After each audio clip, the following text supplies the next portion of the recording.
바울은 11절에서 너희 자신을 죄에 대하여는 죽은 자요 그리스도 예수 안에서 하나님을 대하여는 산 자로 여길지어다 말씀합니다. 이것이 아직까지 바울이 그토록 간절히 증거한 그리스도의 죽으심과 부활하심이 그리스도인들의 신분에 미치는 영향에 대한 결론입니다. 바울은 이 진리를 깨닫게 하기 위해 아직까지 그리스도와의 연합한 자의 그 연합의 효과에 대하여 증거하고 있습니다. 바울이 10절에서 그리스도의 죽으심과 그의 살으심에 대한 해석을 마무리함에 있어서 그리스도의 이 같은 모든 사건이 바로 그리스도인의 신분과 직접적인 관계를 맺고 있었기 때문임을 알 수 있다라고 말합니다. 그는 11절에서 이와 같이라고 표현된 말에서 그것을 나타내주고 있습니다. 여길지어다의 여기라는 말은 어떤 가정적인 말에 동의하라는 뜻이 아닙니다. 이 말은 로기조마이라는 원래가 로고스에서 유래된 말로 세다, 계산하다의 뜻입니다.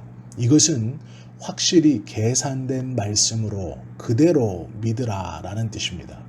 그리스도인의 모든 생활은 믿음에서 시작하여 믿음으로 마칩니다. 그 믿음은 하나님의 말씀에 대한 믿음입니다. 우리가 그리스도와의 연합을 믿는다면 그 연합이 우리의 신분에 미친 사건 그 자체도 믿어야 하는 것입니다. 이와 같이 즉 그리스도의 죽으심이 죄에 대한 것이요 그의 살으심이 하나님을 대하여 하신 것 같이 너희 자신도 죄에 대하여는 죽은 자요 그리스도 예수 안에서 하나님에 대하여는 산 자로 여기라고 말씀하고 있는 것입니다.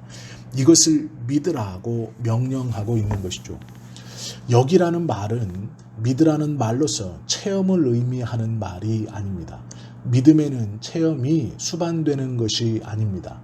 하나님의 말씀에 대한 믿음이 전부입니다. 믿음에 육신적인 체험이 따라야 한다면 이미 그것은 믿음이 아닙니다. 죄에 대하여 죽은 자로 여기라는 말입니다. 이 사실을 체험 속에서 찾으려고 한다면 그 해답을 얻기는 불가능해집니다. 우리는 이 사실을 믿어야 하는데 우리의 믿음의 근거는 바로 그리스도의 죽으심에 있는 것입니다. 그리스도는 분명히 죄에 대하여 죽으셨습니다. 자신의 죄노인하여 죽으신 것이 아니라 우리의 죄를 대신하여 죄에 대하여 죽으셨습니다. 죄에 대하여 죽으신 그리스도의 체험은 바로 우리의 체험이어야 하는 것입니다. 그 이유는 우리는 그리스도의 죽으심에 연합되었기 때문입니다. 우리의 육신은 이전과 다를 바 없이 그때 그 몸을 그대로 소유하고 살아가고 있기 때문에 체험적으로는 이 사실을 확인할 수 없습니다. 그리스도의 죽으심이 곧 나를 위한 죽으심이기 때문에 나의 죽음이 그 안에 포함되어 있는 것입니다. 우리는 그런 줄로 여기고 그 사실을 믿어야 합니다. 죄를 끊어야 한다는 의미의 말이 아닙니다. 죄가 내 안에서 죽었다는 뜻도 아닙니다. 나는 이제 아담 안에서 죄의 지배를 받아 온 옛사람이 그리스도와 함께 십자가에서 죽었기 때문에 죄에 대하여 죽었다는 말입니다. 또한 이 말은 죄는 이제 죄에 대하여 죽은 나에게 명령하거나 지배할 권능을 상실했으며 나는 완전히 죄의 굴레에서 벗어나 죄에서 자유로운 몸이 되었다는 뜻입니다. 다음에 그리스도는 죽으심으로 끝나신 것이 아닙니다. 그는 다시 살아나셨습니다. 그리스도의 살아나심은 이제 옛사람의 연장이 아닙니다.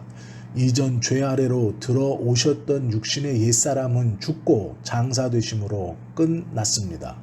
이제 더 이상 죄의 지배 아래로 들어갈 수 없는 것은 이미 죽으셨기 때문입니다. 이제 그리스도는 하나님의 새로운 생명으로 살아나셨습니다. 우리의 옛사람은 그 어떤 방법으로도 사망의 권세를 이길 수 없습니다. 하나님의 새로운 생명이 사망의 권세를 이기어 다시 살아나게 하신 것입니다. 그리스도인들은 이제 새로운 영역에서 살아가게 되었습니다. 이제 그리스도인들은 죄에 대하여는 죽은 자가 되었기 때문에 죄와는 아무런 관계가 없게 되었으며 죄의 종도 아니요 죄의 지배를 받아야 할 신분도 아닙니다. 우리의 신분은 새로운 영역으로 옮겨졌습니다. 예수님처럼 하나님을 대하여 살아야 하는 영역으로 옮겨진 것입니다. 이것은 분명히 우리 그리스도인들의 새로운 신분을 의미하는 말이며 그리스도인들의 새로운 삶의 위치를 말해주는 것입니다. 하나님을 향하여 살았다는 말은 그리스도인들의 새로운 삶의 방향을 제시해 주는 말입니다. 죄에 대하여 죽은 우리가 어찌 그 가운데 더 살리오라고 밝혀주는 말씀처럼 그리스도인들은 지금 그리스도께서 살아가고 계시는 삶의 영역 안에서 하나님을 대하여 살아가야 한다는 말씀입니다. 이 같은 삶은 그리스도인들의 적극적인 삶의 방향입니다. 그리스도인들은 죄와 접촉하는 가운데 살아가고 있습니다. 그러나 죄의 종으로 죄의 지배를 받고 살아가고 있는 것은 아닙니다. 우리는 지금 죄의 영향을 받고 있습니다. 그러나 지배를 받는 것은 아닙니다.